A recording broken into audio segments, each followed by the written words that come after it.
Corona के खिलाफ देश में आज सबसे बड़े ऑपरेशन का ड्राई रन चल रहा है। वैक्सीन कैसे आप तक आएगी, कैसे लगेगी, 119 जिलों के 260 सेंटर्स पर इसका मॉक ड्रिल चल रहा है। लेकिन वैक्सीन की कीमत, उसके साइड इफेक्ट्स को लेकर सबके मन में कई सारे सवाल हैं। आज आपके हर सवाल का सबसे ऑथेंटिक जवाब मिलेगा, क्योंकि हमारे साथ जुड़ गए हैं प्रधानमंत्री के वैज्ञानिक सलाहकार प्रोफेसर के विजन। बहुत बहुत स्वागत है सर आपका। प्रोफेसर के विजन, 5 राज्यों में ड्राई रन हो चुके हैं और आज से पूरे देश में ड्राई रन चल रहा है। इसका मोटिव क्या है और ये वैक्सीनेशन कैसे किया जाएगा?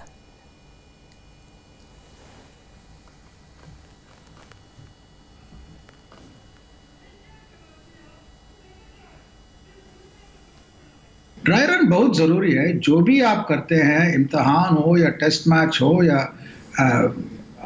फौज जब जाती है, वो पूरा टेस्ट करके, ट्रायल करके आगे बढ़ती है। और हमारे देश में अभी उम्मीद है कि हम फर्स्ट राउंड में प्रायोरिटी ग्रुप में 30 करोड़ लोगों को वैक्सीन देंगे। उसके लिए ड्राई रन बहुत ज़रूरी है, क्योंकि जैसे ही रेगुलेटर परमिशन देते हैं तुरंत वैक्सीन की रोल आउट होनी चाहिए सारी देश में प्रायोरिटाइजेशन के अनुसार। तो उसके लिए 5 स्टेट में ड्राई रन हुई है। वहाँ डिस्ट्रिक्ट्स चुने गए हैं। उन डिस्ट्रिक्ट्स में पूरा ट्रायल हुआ है कि वैक्सीनेशन कैसे होगी, नेटवर्क कैसे होगी, वैक्सीन्स कैसे पहुंचेंगे, कैसे वैक्सीनेट किया जाएगा, और डमी वैक्सीनेशन प्रोग्राम चालू करके पूरा टेस्ट किया गया है। और अभी वो पूरा टेस्ट खत्म हो चुकी है और वैक्सीन जब रोल आउट होगी हम तुरंत आगे जा सकते हैं। सर, वैक्सीनेशन को लेकर कोविन टेक्नोलॉजी का जिक्र किया जा रहा है। ये टेक्नोलॉजी क्या है और कोरोना वैक्सीन लगाने में इसका क्या रोल रहेगा? कोविन टेक्नोलॉजी एक ऐसी आईटी बैकबोन है जो एक वैक्सीन इंटेलिजेंस नेटवर्क के पहले से है। उस वैक्सीन इंटेलिजेंस नेटवर्क से हम हमारे चाइल्डहुड इम्यूनाइजेशन, बच्चों की इम्यूनाइजेशन और मैटरनल इम्यूनाइजेशन प्रोग्राम काफ़ी ज़बरदस्त कई सालों से चला रहे हैं। उसमें क्या होता था और हो रही है अभी भी कि वैक्सीन जब आती है उसको वायल में पैकेज किया जाता है, उसका बार कोडिंग होती है, उसका टेम्परेचर कंट्रोल की चेक होती है कि कहीं गलती से या पावर फेलियर से अगर टेम्परेचर ज़्यादा हो जाए तो उसका मेजरमेंट तुरंत इंफॉर्मेशन आ जाती है। क्या वैक्सीन दिया गया, कितने डोज दिया गया, कब दिया गया, कहाँ दिया गया, वो सब उसमें आती थी। अभी ये कोविन टेक्नोलॉजी में इसको मान लीजिए कि 100 गुना और एम्पलीफाई किया है, और इसमें हमारी उम्मीद है कि आने वाले 3 महीनों में 30 करोड़ लोगों को वैक्सीनेट करेंगे और उसके बाद और भी लोगों को वैक्सीनेट करेंगे। तो ये बहुत बड़ी, जैसे हमारी इलेक्शंस होती है उस तरह की प्रोग्राम। और जिस तरह से इलेक्शन में पूरा कंप्यूटराइज्ड है, बैक एंड में कि पता चलता है काउंटिंग होने के तुरंत सब आ जाती है, उसी तरह से ये भी पूरा तैयार किया गया। सर, टेक्नोलॉजी जो लोग नहीं समझ पाते उन तक आप ये वैक्सीन कैसे पहुंचाएंगे? क्योंकि डेटा को ऐप पर डालना बहुत मुश्किल है। गांव देहात के में लोगों के पास फ़ोन नहीं है, इंटरनेट नहीं है, उन तक आप अपनी रीच कैसे बनाएंगे? नहीं, मैं बिल्कुल साफ कहना चाहता हूँ, टेक्नोलॉजी आपके लिए, नागरिक के लिए ज़रूरी नहीं है। जिनके पास हो उनके पास है, जिनके पास नहीं है उनको भी बिल्कुल साफ तरह से वैक्सीन मिलेगी। टेक्नोलॉजी इसीलिए कि वैक्सीन पहुंचे सही जगह पर, और उसके बाद जिस तरह से आपका इलेक्शन में आइडेंटिफिकेशन होती है, आपका हेल्थ केयर आईडी होती है, कई तरह से आइडेंटिफाई करते हैं, वो आइडेंटिफाई करेंगे। जिनके पास फ़ोन ही नहीं है उनको वैक्सीन मिलेगी, जिनके पास फीचर फ़ोन है उनको भी मिलेगी, जिनके पास स्मार्टफोन है उनको भी मिलेगी। वो तरह तरह के लोगों तरह तरह से इंफॉर्मेशन नेटवर्क को यूज कर सकते हैं। इसमें कोई शक ही नहीं है और जरूर होगी। लेकिन सर, किसको कौन सी वैक्सीन मिलेगी, पहले कैसे ये वैक्सीन दी जाएगी, सरकार ये कैसे तय करेगी? लॉजिस्टिकल अरेंजमेंट कैसे तय किए जाएंगे? तो भारत सरकार ने 2 लेवल पे काम किया है। एक तो अपने नेशनल लेवल कमिटीज में और हर स्टेट में पूरा डॉक्यूमेंट हुई है कि किस एज ग्रुप में कैसे कैसे, कौन से जगह में कितने लोग हैं।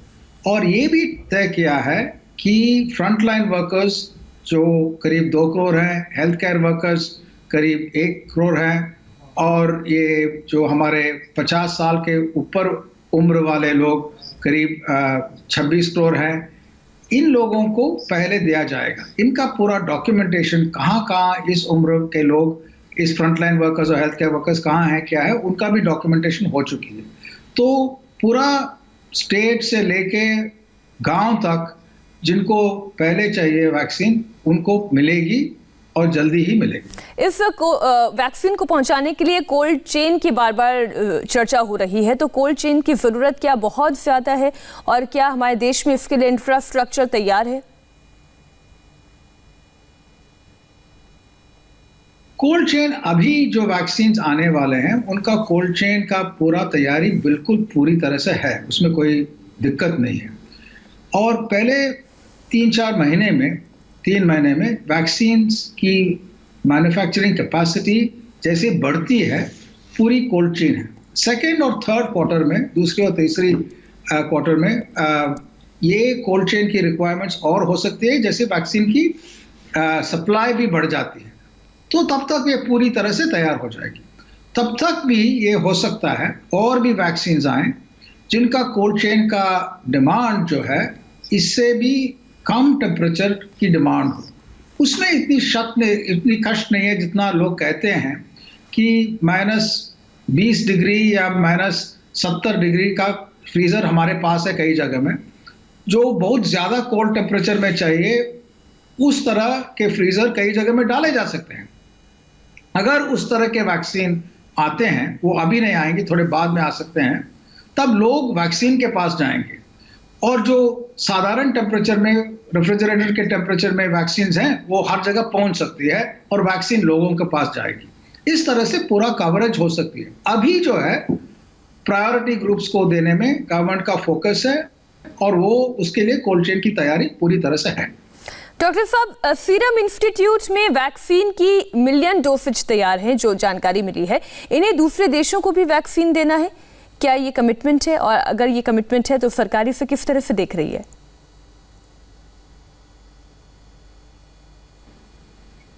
हमें इसमें 2 चीजें याद रखनी चाहिए। पहले, प्रधानमंत्री जी ने साफ साफ कहा कि भारत का कमिटमेंट है ना सिर्फ भारत को वैक्सीन बनाना, लेकिन सारी दुनिया के लिए बनाना। वो हमेशा बनाते रहे हैं और अभी भी चलेगी।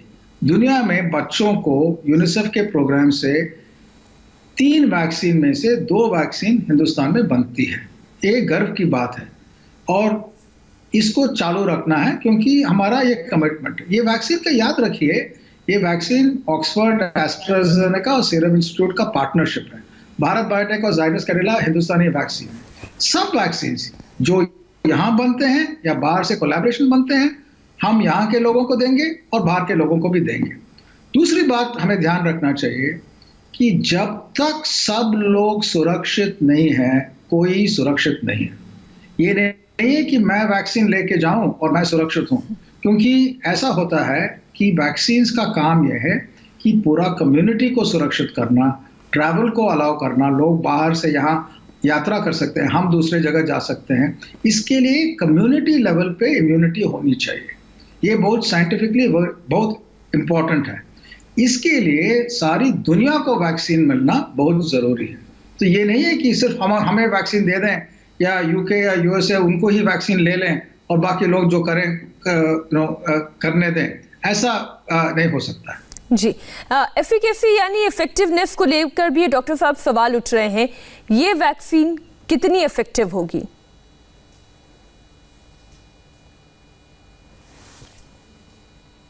उसमें देखिए, जब तक हम फील्ड पे ट्रायल के रिजल्ट्स नहीं देखते, वो तो आने लगेंगे। अभी वैक्सीनेशन शुरू हो गई है, यहाँ भी शुरू होगी, उससे पता चलेगा कितना लेवल पे, फील्ड लेवल पे इम्यूनाइजेशन होनी चाहिए ताकि पूरा कम्युनिटी सुरक्षित हो। उसका प्रैक्टिकल डाटा आने लगेगी।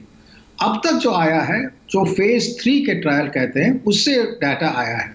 उससे ये बात आती है, वो ट्रायल काफ़ी कंट्रोल्ड है। कुछ लोगों को वैक्सीन मिलती है, उसी नंबर के लोगों को वैक्सीन, बिना वैक्सीन कुछ प्लेसिबो दिया जाता है और ये देखा जाता है कि इन लोगों से कंपेयर करें तो कितना प्रोटेक्शन मिलता है। और उससे 60% से करीब 90% तक एफिकेसी चलती है। लेकिन ये ध्यान रखना चाहिए, ये तो केयरफुली कंट्रोल ट्रायल पे है। जब फील्ड पे जाते हैं, साधारणतः लोग की वैक्सीन की ज़रूरत ज़्यादा होती है, कुछ बीमार लोगों को देने पड़ती है, कुछ बुजुर्ग लोगों को देने पड़ती है, तो यंग पीपल को देने पड़ती है। तो इफेक्टिवनेस जो वैक्सीन है, एफिकेसी के डिस्टिंक्टली देखें, वो फील्ड पे मेजर किया जा सकता है। जो एफिकेसी अभी है, उससे ये कहा जा सकता है कि इफेक्टिवनेस काफ़ी ज़्यादा होगी। बेहतर है। सर, अब नए म्यूटेशन की भी बात कर लेते हैं, क्योंकि ये जो नया स्ट्रेन है वो चिंता का विषय है। ब्रिटेन का ये नया स्ट्रेन भारत भी आ रहा है। आपने प्रेस कॉन्फ्रेंस भी की थी, क्या ये वैक्सीन इस पर काम करेगी? क्या इस नए स्ट्रेन को भी ये वैक्सीन कवर कर लेगी? ये देखिए, ये मान लीजिए कि जो वैक्सीन जो है, एक वायरस के ऊपर एक प्रोटीन है जो स्पाइक प्रोटीन कहा जा सकता है। स्पाइक प्रोटीन मतलब स्पाइक जैसे हमारी उंगली है, उस तरह से मान लीजिए। और ये स्पाइक प्रोटीन हमारे सेल के बाइंड करके अंदर चलती है पूरी वायरस। अब ये जो वेरिएंट है, इससे क्या होता है कि ट्रांसमिशन ज़्यादा बढ़ गई है। कैसे बढ़ गई है? ये जो स्पाइक प्रोटीन है जो सेल से चिपकती है, वो ज़्यादा टाइट चिपकती है। इससे ज़्यादा वायरस अंदर जा सकते हैं और ज़्यादा फैल सकते हैं। लेकिन पूरा स्पाइक प्रोटीन को ये बदला नहीं, थोड़ी एक जगह जहाँ चिपकती है अंदर जाती है, उसको बदला है। वैक्सीन जो है वो पूरी स्पाइक प्रोटीन के अगेंस्ट है। तो क्योंकि कई तरह से एंटीबॉडी बनाते हैं वैक्सीन, ना सिर्फ जो जगह चिपकती है, लेकिन पूरी स्पाइक प्रोटीन से। इसलिए पूरी उम्मीद है कि वैक्सीन अभी भी इस वेरिएंट के खिलाफ काम करेगी। उसका ऑन फील्ड एक्सपीरियंस अभी मिल रही है। जैसे यूके में ये बहुत फैल गए हैं वेरिएंट, और वैक्सीन भी चालू हो गई है, तो वहां से मालूम हो जाएगा कि वैक्सीन इफेक्टिव है। ये तो बड़ी राहत की बात है सर। सर, जिनको कोविड हो चुका है वो भी यूके वेरिएंट को लेकर परेशान है, उनसे आज आप क्या कहेंगे?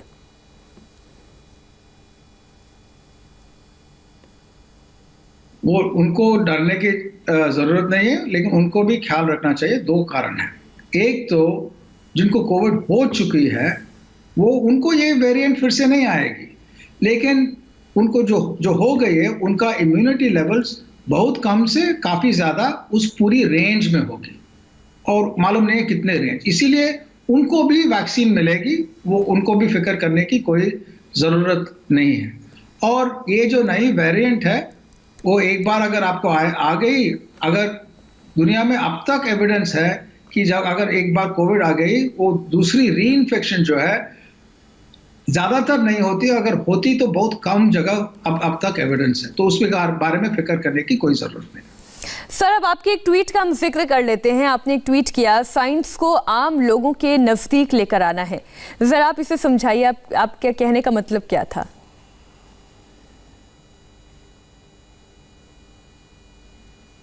2019 में अगर आप लोगों से पूछे आप साइंस से क्या चाहते हैं, वो बोलेंगे मैं किसानों के लिए ये चाहता हूँ, या एनर्जी के लिए ये चाहता हूँ, दवाई ये चाहता हूँ। लेकिन वो साइंस के फल चाहते थे, लेकिन साइंस के बारे में ज़्यादा नहीं चाहते थे।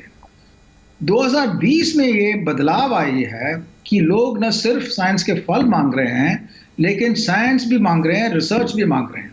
ये तो बहुत बड़ा फर्क है।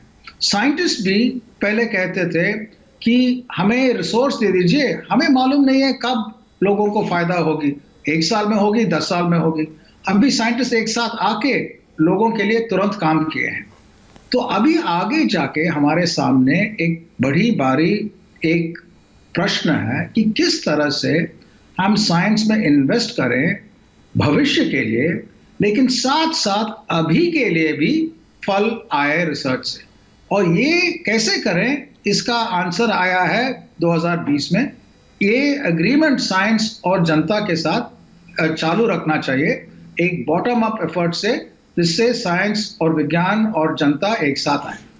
इस तरीके से कहा जा सकता है, more science more humanity, much humanity. India TV से बात करने के लिए डॉक्टर राघवन, आपका बहुत बहुत शुक्रिया। बहुत शुक्रिया, धन्यवाद। और इस बीच